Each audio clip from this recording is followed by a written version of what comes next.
today we welcome an amazing panel to discuss and learn more about the MOVE and the MOVE Plus studies, which combined is the world's largest natural history study ever done just solely on FSHD.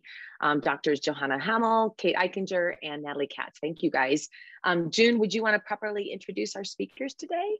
Yes, I'd be happy to do that. So, there's a lot of excitement in our community right now about an upcoming clinical trial from Fulcrum. But I just want to emphasize that studies like MOVE are what make clinical trials like Fulcrum's possible. And they're going to play a very, very critical role in all of the future clinical trials that you keep hearing us, talking about when we talk about drug development. They are on the way. But in order for them to be able to really capture what happens with patients accurately and be able to interpret that data, these studies like MOVE and MOVE Plus, which you'll be hearing about, are absolutely critical. And it's, we just think it's one of the most important ways that patients can really contribute to accelerating the therapeutic development process. So we're so excited to have our triumvirate here of Dr. Johanna Hamel. She is Assistant Professor of Neurology, Pathology, and Laboratory Medicine, and she specializes in the diagnosis and treatment of neuromuscular diseases, and that's at the University of Rochester. She conducts research, but she also provides care for patients with FSHD, as well as, I think her other area of expertise is myotonic dystrophy. Dr. Eichinger is assistant professor also at the University of Rochester. She's very well known in the FSHD community as a research physical therapist. She's given many talks to our community about the research behind physical therapy and what patients can do to condition their muscles and live their best, be in their best possible condition today. She's also very involved with the research and clinical trials where, your strength and so on is being assessed through research physical therapists like her. And Natalie Katz is a doctor also at the University of Rochester. She's a neuromuscular medicine fellow, and she has a particular interest in early onset and pediatric FSHD. So MOVE is very important in that regard because it's open to all ages, and we don't have enough data on these younger patients. And so she'll be touching on that subject, I hope. So with that, I would like to turn it over to our trio of super women. All right. I think you should see my main screen now. Is that correct? Yep, you can hear me okay. All right, and then I have a laser pointer. Okay, very good. Let me just move this out of the way here. Okay, so thank you for your kind introduction, June, of the three of us, and I'll start and then I'll move it on to Kate, and then Natalie will finish up our session here. And June actually summarized the main message, but you'll hear a little bit more about it in detail. But we will introduce to you a study that's been ongoing, but that has now been added with some interesting and very important sub-studies. And it's carried out it's called MOVE FSHD. So that stands for Motor Outcomes to Validate Evaluations in FSHD. And it's carried out in the FSHD Research Network, and it's taken place at several US sites and clinics. And the goal of this presentation is to share with you what it is about, why it is important, and what to expect. Kate and I gave a presentation last year on the MOVE study. So I try not to be too redundant, but still have some pertinent information for those who are joining for the first time and weren't there last year. And also we will focus on the new aspects and the additions of the study, mainly the MOVE Plus study, which we didn't talk about last year because it's just being launched right now. So what is MOVE? MOVE is a clinic-based observational study to evaluate the change of symptoms and function over 3 years. And the goal is 450 people with FSHD, US-wide. And now you wonder, well, what's different and new about MOVE? You probably have heard or participated in other observational studies. And what I mean with observational studies is that we learn about how people are affected by the disease. We learn about the mechanism, how the genetic mutation actually causes disease in the tissue, and how to measure disease severity. and how the disease changes over time on a molecular basis, but also on a functional and strength measurement. And again, this has been done before on several occasions, but it's never been that large study.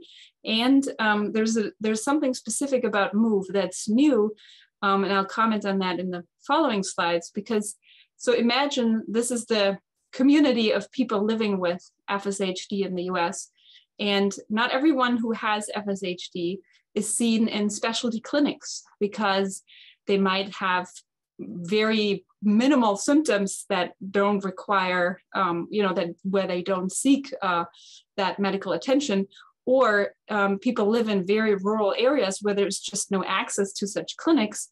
But a lot of people do have access to our clinics, and so we care for people with FSHD in our clinics. However, in contrast to that, in contrast to the people we care for in clinic, the number of participants in research with FSHD is even smaller. So that bubble gets smaller the more you move in. And that there's numerous reasons for that, right? Because it's a lot of time and effort you donate, and you have to be near a site, and you have to meet eligibility criteria to actually enter a study, and so on. And some people just can't take off from work. Other responsibility, I could go on and on about that, what the barriers to research are that people struggle with. But it's a little bit of a problem, as this may not reflect, this little bubble may not reflect of what FSHD actually looks like for most people. And it's a problem when we want to distribute drugs later on, once they're approved, because we want everyone with FSHD to have access eventually to drugs that are working. And so we want to make sure also they're safe for everyone. So oftentimes that requires additional monitoring. Even if a drug is approved, for example, you need to monitor moving forward if that was seen in those small clinical trials is actually happening in a larger group of people. So to do that, you need the infrastructure and prepare the environment, the clinical environment where this can be done safely and effectively. And so the goal of MOVE is to kind of move that bubble, enlarge the bubble, enlarge our research bubble, and move into the clinic and really engage people that have been, active in the clinic, seen in the clinic, but haven't really had a chance to participate in research. And a lot of the things we do in clinic are the same, that there's lots of overlap, what we do in clinic and what we do in research.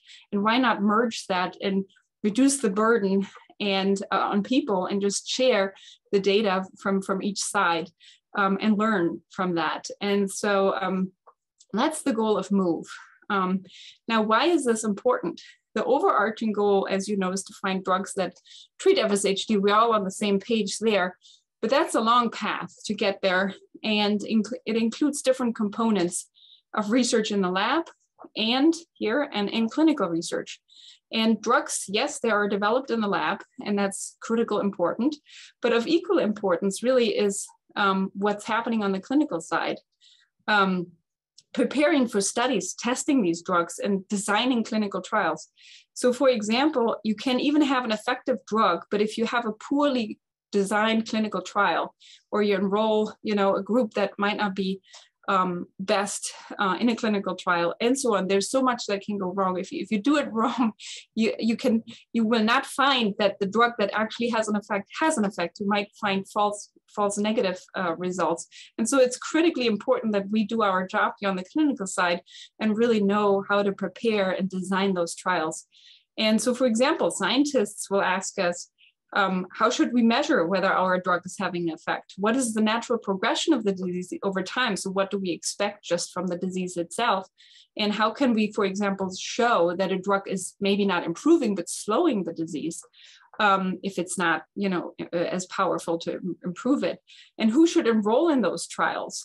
And, a study over many, many years will be too expensive and too burdensome on people. You can't do a 3-year trial of a drug and see what happens to functional outcomes sometimes. So it's important to think about how can we detect a change in people from a drug early on. And so those are questions we have to prepare for, and with you and with your help and with your good questions, that's how we can achieve that. And so other aspects that we have to address as clinical researchers are an effect. Yes, that's good, but is it actually meaningful to patients? We have to understand that and learn about that and hear and listen to you. And then what is predicting progression, for example, gender, age? What are the factors that influence disease progression and disease severity that we need to take into account when we design and conduct clinical trials? And then what I mentioned, we need to engage people better and increase that bubble, really to have a better representation of people in our studies. And then how can we get ready? And we have to do that before the drug is approved. How can we get ready to adopt those therapies actually into clinic and make them available and make them safe? And so that's all what's behind MOVE. And MOVE is conducted at these several sites here that you can see. There are some gaps here, but I think it's a fairly good presentation, and I hope most of you have a chance to find a center nearby you. There has been 175 people enrolled currently for the MOVE study. What does it include? Study visits accompany clinic visits. So whenever you go to clinic, there can be a MOVE study visit tagged along with that. Or if people have a video or remote visit, that a MOVE study visit can also be tagged along a remote study visit. It's meant to be over 3 years, but I can tell you that there might be an interest to, move it out longer. But for now, it's planned for 3 years. Annual visits at least, but if people come into clinic more often, there might be more, it's fairly flexible. There might be more clinic visits and MOVE visits. So it's very clinic-based, but the study, if someone doesn't plan to come to clinic, it can all be conducted in a research center. So there is that flexibility. And then, you will be asked about symptoms, when did they start? And then importantly, need for devices. Do you use a walker, a cane, or leg braces? There will be blood collection for DNA, saliva will be collected to look also at methylation levels, and then lots of questionnaires, including pain and exercise, which is of great interest. And then respiratory function will be measured. And of course, strength testing and functional testing, which Kate will go into more detail. Now, that might all be known already to those who either participated in MOVE or were at our last talk and remembered it. But what I really also want to focus on is the new sub-study, which is MOVE Plus, which includes MRI and muscle biopsy. And you wonder why did they come up with that? And why is this necessary? An MRI is more burdensome and you have to lie in the scanner for a while. And of course, a muscle biopsy is an invasive procedure, but why is this important? So the issue with when you do studies and when you have clinical trials, in FSHD, the disease generally progresses slowly. And there are some challenges that come with that when you want to try to demonstrate a treatment effect or an effect on slowing down progression. In addition, the other challenge is that DUX4, which is the root cause of FSHD, and you may all know that, but basically if DUX4 wasn't there, you wouldn't have FSHD, but the genetic mutation happens so that DUX4 is expressed in muscle tissue and causes problems and is basically toxic in muscle tissue and causes muscle weakness. And so the issue with that is you wonder, well, DUX4 would be great measure, and because that's really directly linked to what's happening in FSHD. But the issue is that it's intermittently expressed in muscle and at various times and at various locations. So it's kind of a hit or miss to find really DUX4 in the muscle. So that's another challenge that we will address in the study. So how can we measure, and the overarching goal is how can we measure whether a drug is having effect early on, and how can we pick the winners and drop the drugs that will not work to really reduce any burden on patients. And also, of course, that's cost saving if you don't run trials that are not, with a low likelihood of success. So to kind of illustrate that, why the slow progression causes some trouble in terms of trial design is there are important milestones that come that people reach with FSHD throughout their lifetime, as you know best. And it's often a memorable event, you know, when someone uses first an ankle brace or a walker or a wheelchair. And then there are other people who don't need that and only an ankle brace later in life because there's great disease variability. And then there's another person who may not need any of those devices. And those devices and milestones in a disease, we record in clinic and we keep track of. And it's helpful, but it's you know, it's a rare event throughout a lifetime, and so it's not something we can really measure well.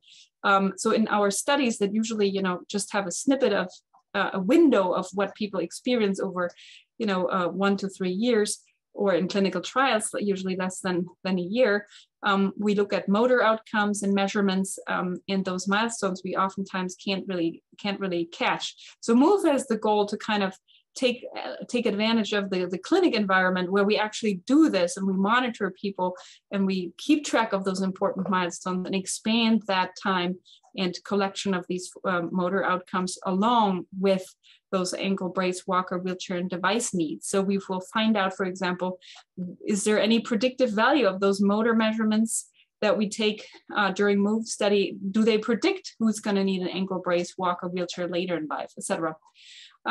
But how's that, that's going to be a problem with clinical trials? Well, if you want to show that if you want to find an early signal, whether a drug is having an effect, often what's needed or ideal is to have a sensitive biomarker. Now, you may have heard this a lot, the word biomarker, but what is a biomarker really? It is a measurement that shows a biological response. It can be either of benefit or of harm. And this biological response should have occurred in an individual who's been exposed, for example, to a drug. And it should be linked to the state of the disease. It should be something that gets worse when the disease actually gets worse, when the experience someone has worsens of the disease. And it should improve when there is an intervention that's effective. And a biomarker is not how an individual feels, functions, or survives, but it's a substitute for it. So for example, to give you an example, if you look at outcomes for stroke or heart attack, blood pressure is a biomarker. If people have high blood pressures, they're at greater risk to have strokes or untreated high blood pressure, for example. Or hemoglobin A1C, for those who are familiar with diabetes, is a biomarker to predict complications of diabetes throughout a lifetime. So there are different biomarkers in different diseases. And in FSHD, you would think DUX4 is the perfect biomarker because it's linked to the root cause of the disease. But again, as I mentioned, it's expressed variable in terms of time and location. And so MOVE addresses that by doing MRIs and muscle biopsies. And I'll comment on that in just a second, but here I want to show where's the connection. So this is an MRI of a patient of mine with FSHD of the left leg. And so the white signal here is not supposed to be there. And that's a STIR image. And so this is STIR positive. And basically what this white thing, or the white area here means is that there's inflammation and edema. And it's been shown in smaller studies before that if you take a needle and you take a sample right out of here, that in that area of inflammation and edema, there is DUX4 in it, or a high likelihood that you find DUX4 in it. And so what has been done in smaller studies is they did MRIs and then they identified the areas where there is disease activity in terms of, you know, these increased signals on the MRI. And then if you do a biopsy right there, you can find DUX4 and and the problems that DUX4 causes. And so the MRI is sort of a way to not have it a hit or miss, but to increase really your likelihood to find DUX4 in the tissue. And why would that be important?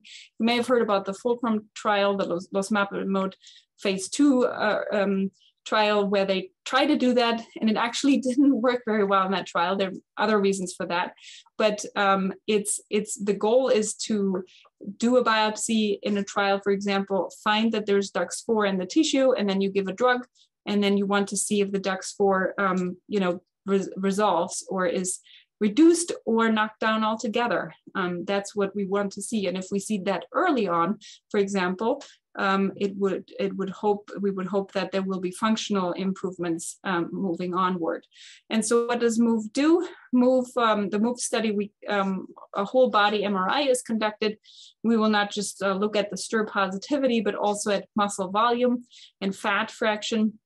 The muscle biopsy will be done at one time point in most, at baseline, and then in a subset of people, it will be repeated because it's important, to show reliability of this method. And then functional measures in the MOVE sub-study plus will also be including Reachable Workspace, which has been quite successful in the fulcrum, in the ongoing fulcrum trial. So that's that. And the goal is to enroll 200 people. And at baseline and at 12 months for the sub-study, for the plus sub-study, it's conducted at US sites, but also in Canada. And yeah, here are the sites for the MOVE study. So here are the Canadian sites in Ottawa and McGill University, and just missing the third, but there should be a third site. Yep. And then if you have any questions, we can connect you, or June can connect you to the coordination center as well. And then I would like to move on with a thank you to all participants who participated in the remote pilot study of remote assessments in FSHD that we completed since last year. I think, in less than a year, we completed it. And that was a study done by Kate and a colleague of us, Peter Cree and me. And going back to that bubble, actually, or I'll give it a second. I'll first explain what remote assessments mean. Basically, it means to reverse the traditional directionality of research. So usually when we have people participate in research, we have people come to us. And so in this study, we reversed that and we came to the patients, so to say, in form of a Zoom video link, which now everyone is quite comfortable with. And we shipped a toolkit to patients, and then we did several measurements of strength and function and respiratory function remotely via Zoom. And we did an in-person, so the people had their in-person visit with a MOVE study, and then 2 remote visits, and 20 participants completed the study. And so the goal here was to, we need to increase our research bubble to clinic, but maybe we can have even higher aspirations and really reach more of the community by using remote assessments. But before we do that, we wanted to know, is it feasible, and does it actually work on other measurements, useful at all, or too noisy? And our conclusions from that study were that yes, remote assessments were very feasible and were actually quite well received by participants. We got a lot of feedback that was very helpful too. And reliability, so meaning you make one measurement and then you do another measurement, either comparing the measurement in person versus the one via Zoom, or the measurement remote, and then another remote. What is the variability? Are those measurements close together, or are they all over the place, which is not good data quality? When we looked at that, it was actually good for most measurements, and we're still in the process of analyzing the whole cohort. And then, the comparisons to on-site or remote measurements were quite good. And there were some limitations like slow internet connection, et cetera. But we learned a lot throughout that study. So I would like to close with that and move on to Kate, who you will learn most about the function and strength measurements, and also the Reachable Workspace that I just mentioned. And so I'll give the word to Kate.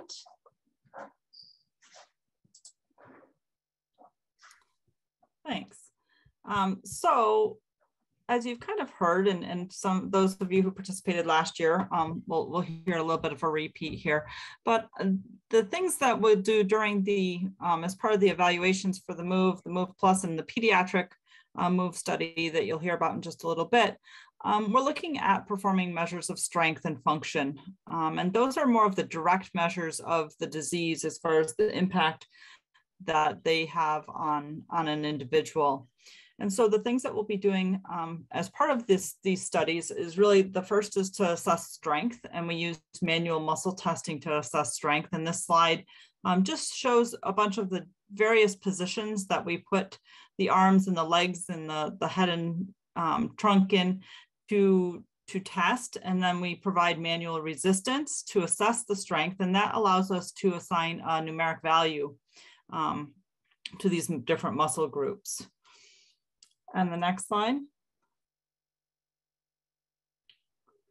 So we also look at testing function, and that's when we talk about function, that's the things of, you know, how do people move, how do you do different tasks that you typically would do even in your daily life. So different time tasks of walking and getting out of bed and going up and down stairs, going from sitting to standing. And a lot of the ways that we assess that is, like I said, by timing them.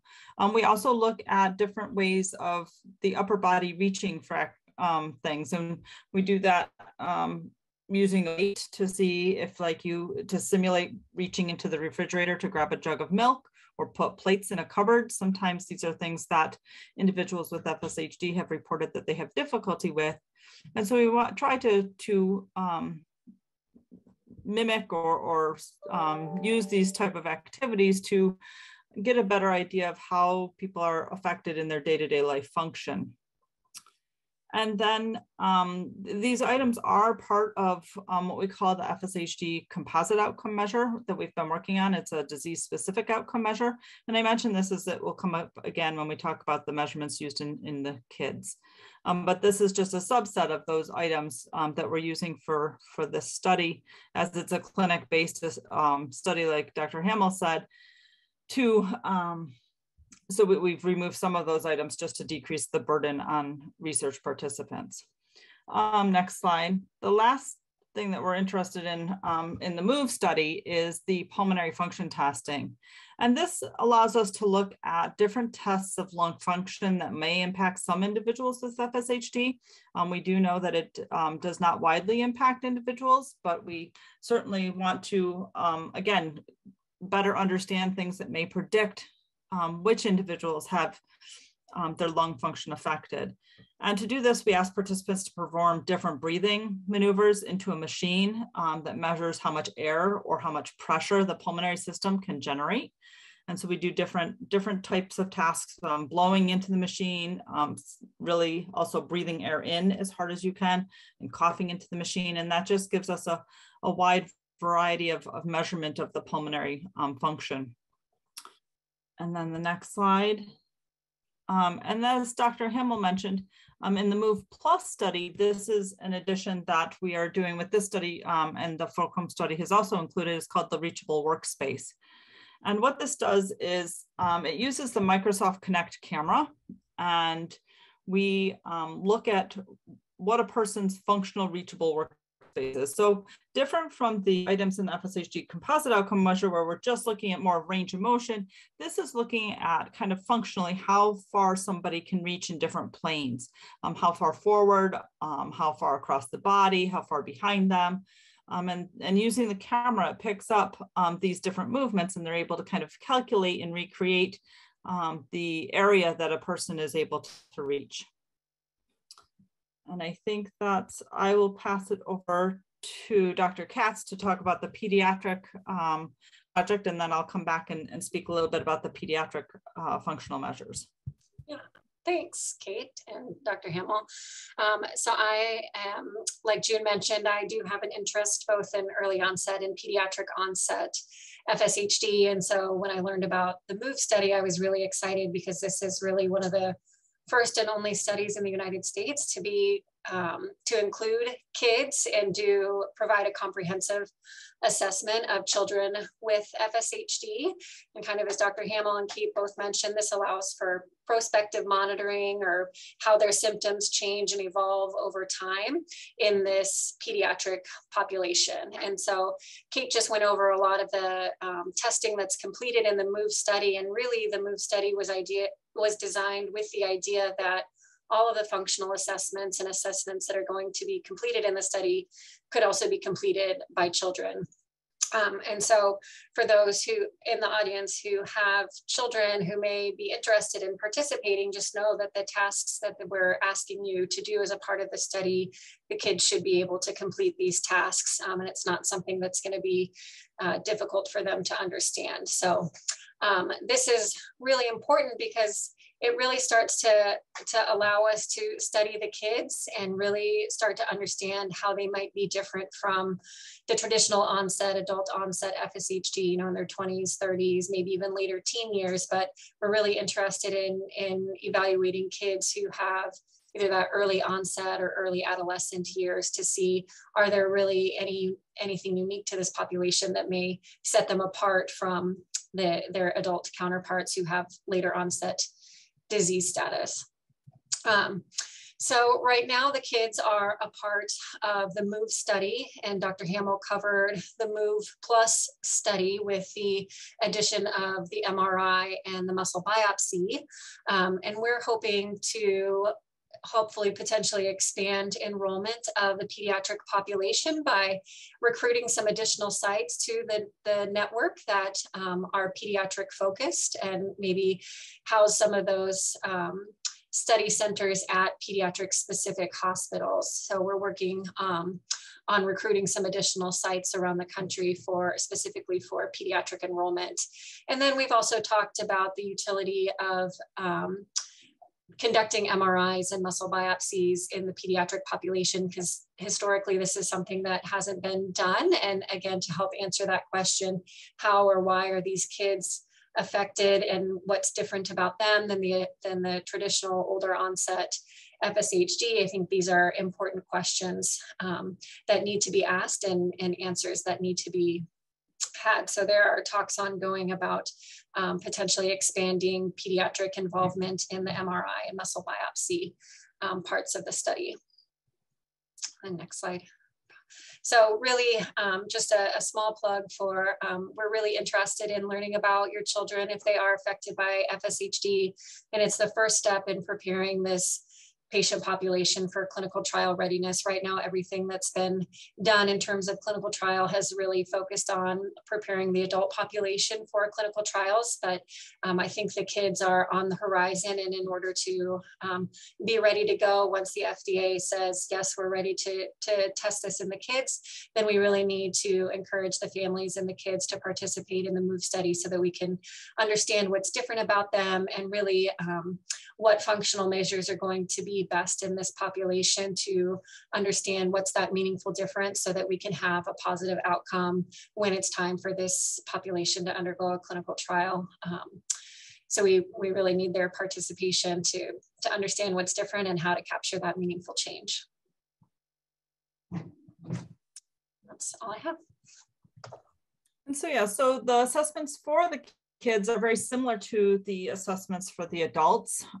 It's a little bit broader in the sense, like I said, we are using the FSHD composite outcome measure for the pediatric participants. And this is, it has been modified to and adapted to fit better with pediatric participants. With work from our colleagues in Australia, we've come up with these modifications using different weights. And the other big modification that we are doing is to actually grade how kids are doing this. We know that kids develop, obviously it's a period of great development. And so trying to capture how they start to compensate or when they start to compensate will also give us some predictive knowledge about their function later in life. And so we're looking at both grading the time for the time functions, grading their strength, grading their range of motion, all of those same type of assessments. But we're also looking at how they do it. How do they climb the stairs? Do they step one step at a time? Or do they go step over step? Or how do they get out of a chair? Do they just stand right up, or do they have to turn and push off the chair? So again, just trying to get a better understanding of the how piece of their activity. As well as the time and how fast they can do certain things. We also did go back, so the FSHD composite outcome measure, I mentioned that we cut off a couple of those items to be able to do it in the clinic environment a little bit better for adults. We added that back in because we don't have a lot of knowledge about these measures, and that's the 6-minute walk test, the ability to sit up, and then the gait speed, how fast somebody walks just during their casual walking. And it's important for us to, like Dr. Katz said, to really get this broad knowledge for clinical trial readiness. We've collected this data in the adult population.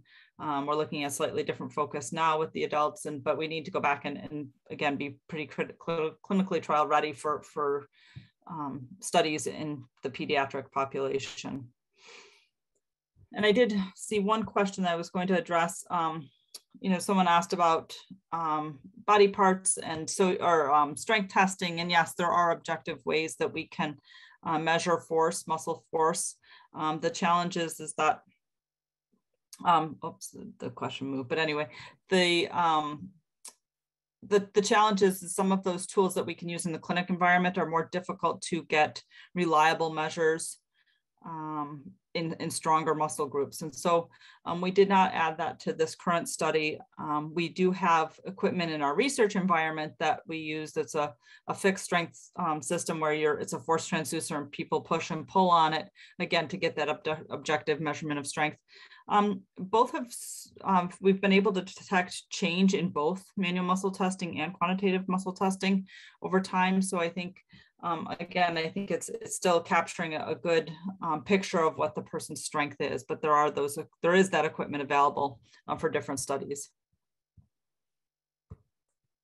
Great. Do you want, why don't I moderate the question asking and Jamshid also, but before we do that, I actually was curious in our audience, if you know how to use the raise hand function. There's a little button at the bottom of your screen.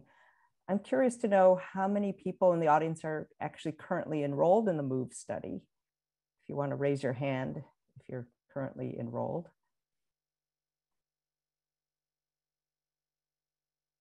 Okay, I see 4 so far, then probably a bunch of 5. And there may be others who are just trying to figure out how to use the raise hand function. Can I ask a general question as people start putting their hands up? Yeah.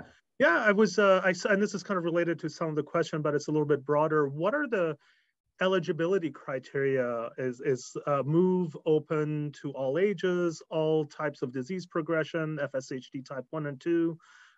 Could you go over that? And also from a research perspective, is there a control group or a control arm of healthy, non-disease affected that maybe can be compared for age, and maybe you can explain if that's necessary in this kind of study or not.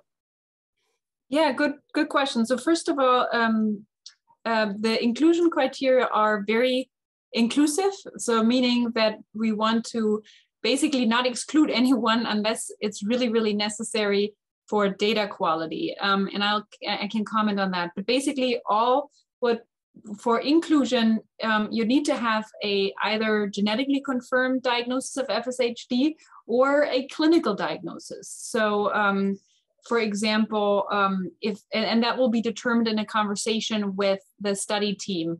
If the clinical diagnosis seems proper and right, then that's enough to enroll. And the only exclusion criteria, so there's no age cutoff, okay? It's all ages. That was another question in the chat.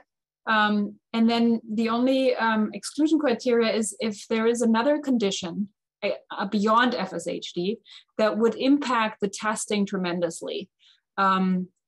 And that is a judgment call by the investigator and the study team when they think, well, it might not be the best to participate in this study because a lot of the results may reflect this other disease rather than FSHD. So that's kind of a generic answer, but because it's an individual decision. And I would encourage anyone who has another disease, because as you get older, oftentimes you have other medical problems, don't get discouraged by that, but really ask, and then that can be evaluated, because it's not that common that people actually cannot participate because of another disease. And then control group. There is no control group or non-FSHD group in this study, which, and usually what is done with outcome measures, when you do develop an outcome measure or a strength test, for example, or the quantitative muscle strength testing, there's a lot of work put into that up front to determine normal values. And so usually that doesn't have to be, so there are a lot of people without diseases do the tests, and then normal values are generated that are done for age, gender, and certain other criteria. But basically, that doesn't have to be redone for each disease and redone for each study. That's something that has to be done once, and then that data can be used. And some of that work was done here many, many years ago. So for natural history studies, we usually don't have, or observational studies, we usually don't have a control group. That's really critical for, of course, interventional or drug trials, obviously. Thank you. June, do you want to continue with, or should I go through one of the questions out there was if for somebody participating in MOVE, would they be able to participate in other studies, even an interventional study like REACH that's coming up? Yeah, no, so if you enroll in MOVE, and that's typically, that holds true for all kinds of cross diseases. If you're in an observational study and you decide a clinical trial would be good, people, that happens that people just enter the clinical trial, and then in some studies you have to drop out of the natural history study, but in MOVE actually not necessarily. So I have patients that are actually in both, and that needs to be, that just needs to be carefully documented, of course, because that is an important signal if a signal is seen over time, an improvement or so. But MOVE does not, basically the bottom line is MOVE does not limit your opportunities. It doesn't restrict you to anything. And then the other, I think that was it. Okay, I can jump in for a second then. There are a couple of questions relating to people's location. So someone who's in a rural location, can they participate via like their non-specialist neurologist, or do they have to physically go to the FSHD clinic location? I guess that intersects with that the remote assessment thing. Yep. And then someone else wanted to know if there's a location in Greater Toronto area. So, which one? Let me just see. So the first question, the remote, I think the best would be to evaluate that on an individual basis. So if we can share the coordinating center contact, and then you can see where is the next site. And if, for example, a video visit would be an option, the telehealth visit for MOVE, or even a one-time clinic or study visit at that center, I think that would be a decision. But it can be done just via telehealth. So I think I wouldn't discourage people not to reach out because they live in a rural area and are not closely connected. And then the Toronto, I actually have to look. Okay, Leanne answered that. So we are here. So Rochester's the closest side. And I have driven this. It's 2 hours and 40 minutes, at least when I drove it before COVID. So yeah. What about although I don't know what the driving distance is to Ottawa, but Ottawa might be joining the network, and I don't know if it'll be running the study, but that's. Yeah, they're running the study and they are joining the network. And I'll put in the chat, we're actually having a meeting at that site coming in June if anyone's interested in a little field trip up to the clinical trial site in Ottawa. Okay. Yeah, and then the other thing is if people are interested, and the network is expanding, it's a dynamic process. So if you just contact the coordinating center and say, well, if you don't have a site yet, just keep me on a list. Maybe in the future, I'm here. I think that works out too. And then there's another question about non-ambulatory patients. So you don't have to be ambulatory. You can enroll if you're not ambulatory. There's really very little limitations in terms of, entering the trial, entering the study, I'm sorry. And I think that applies there. Someone's asking if she can't go easily up and down stairs. It's the same. Yep, like no, if in a wheelchair, if you're non-ambulatory, we had even non-ambulatory in our remote study. So no, there's no limitation. And AFib, for example, is no limitation either. There was another question, do I have to do a muscle biopsy? No, so the MOVE study itself doesn't have a muscle biopsy in it, just the MOVE Plus sub-study. And so you don't have to, enter MOVE Plus, you can just enter the MOVE study.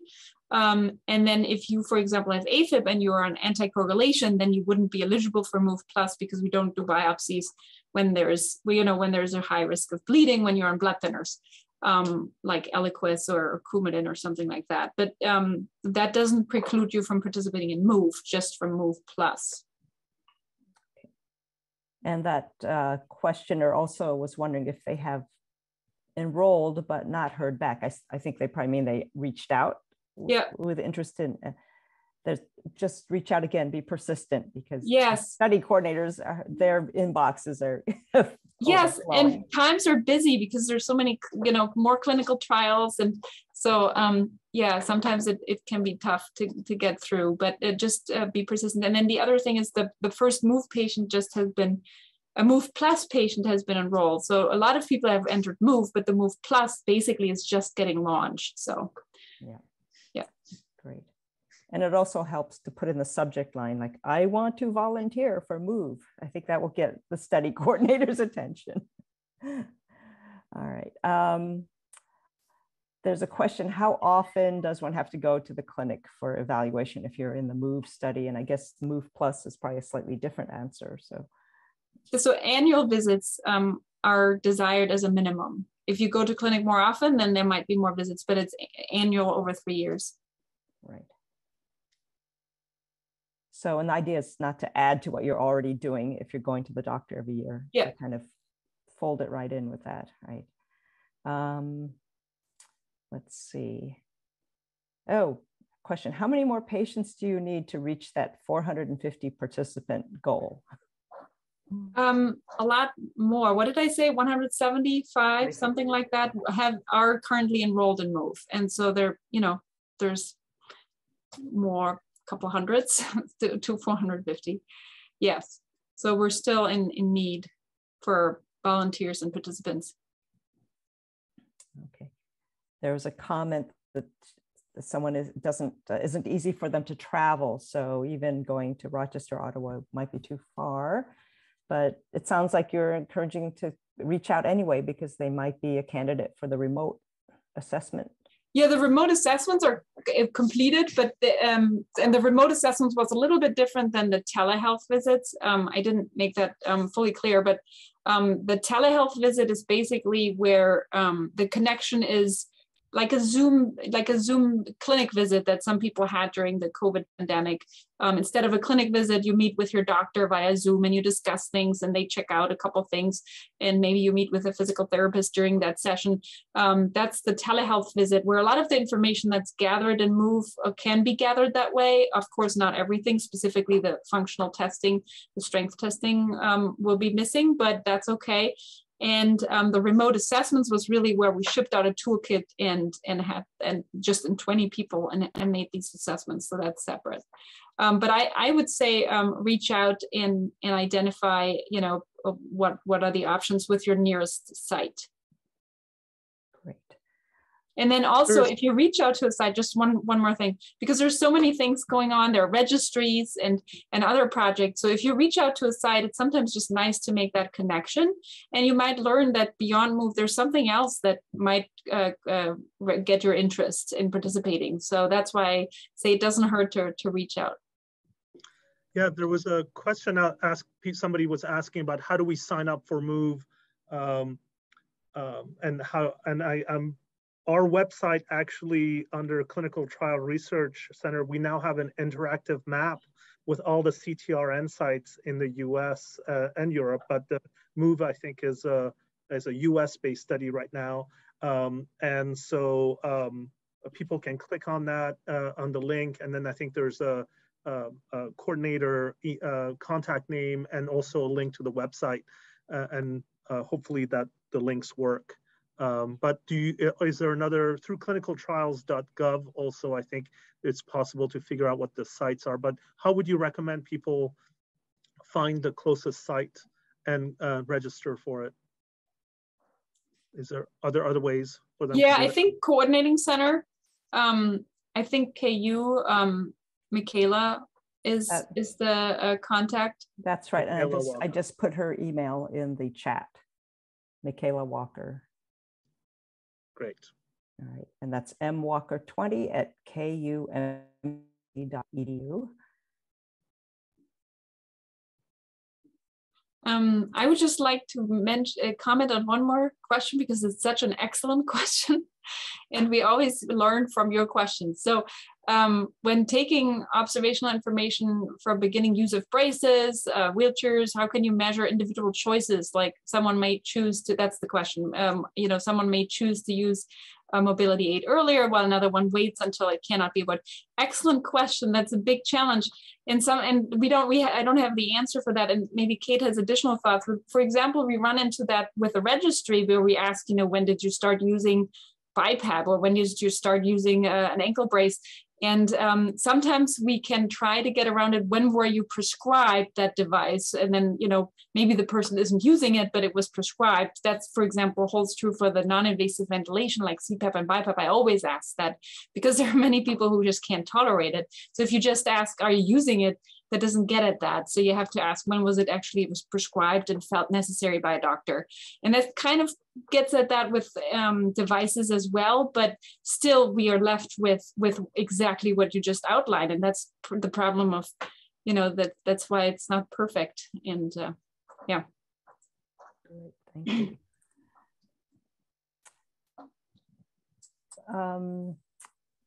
Here's a question about early onset FSHD. This person has read that it often has a faster progression. Has it been observed that there are cases of early onset who have symptoms or progression that progress more slowly? Yeah, I mean, traditionally the early onset is felt to have a faster disease progression. It's more severe from the onset, and then they acquire morbidity and more, you know, mobility issues and some of these other breathing concerns a little bit earlier than the traditional adult onset. But we also know that there's significant variability just in the presentations of FSHD between family members and between generations too. So I don't have a specific answer about rates of progression in early onset, fast versus slow, but I think this study will be important to help look at some of that to see, are there differences in the rates that these kids progress at? Because we kind of just globally said these kids progress faster, they're more severely affected, but we don't have a lot of details to that end. There's a question asking if there's a Canadian location in Vancouver. Not yet, not as of now. And she was wondering if a physiotherapist can assist with a telehealth visit for someone who wants to participate in the MOVE project that way. Is that? Yeah, I think we'll, if there is a telehealth visit, usually it requires both parts. So evaluators and the investigator and the study coordinator, to my knowledge. But and I've been only involved in on-site visits. So but I mean, usually it should reflect the clinic visit. And what we usually do in clinic is when there are PT needs, then the physical therapist joins the visit. That's equally important as the physician assessment. So I think the general answer here at our site would be yes. But you recognize that there are many sites and things might be done differently at different locations, but that would be my answer. Yeah. And the closest site, I think, to Vancouver is probably Seattle, Washington, right? It's about 3 hours drive away, plus a border crossing, which could add another hour or two, depending on how busy it is. Yeah. Here's an interesting question. Wrap up, but since the MOVE study is kind of incorporated into the clinic visit, this person wants to know if the participation in the study is covered by health insurance. I see a neurologist annually and wonder if I participate in the study, will I have to pay out of pocket to be seen by the study neurologist? So there are no costs. So there is, insurance won't get billed for study participation. And if someone participates at a site where they're not seen clinically, they should not get billed. It doesn't get billed through insurance, and so there is no bill. Yeah. Okay. And if you can indulge me for a moment, I just was curious to see how many people in our audience are thinking about enrolling in the MOVE study. If you want to raise your hand. Ooh, I like the numbers are going up and up. Great. That's wonderful. So, well, I hope that you give it some serious thought. We shared Michaela Walker's email in the chat, and of course, you can always contact us if you want to get that information. And she's a great starting point. Contact her and ask, and she'll answer all your questions about how to enroll in the study. What was the poll, June? I didn't see it. I think it went up to about 15. Oh, okay, great. That's great. So with that, I wanted to thank you all very much and to bring back Beth Johnston for a few final remarks.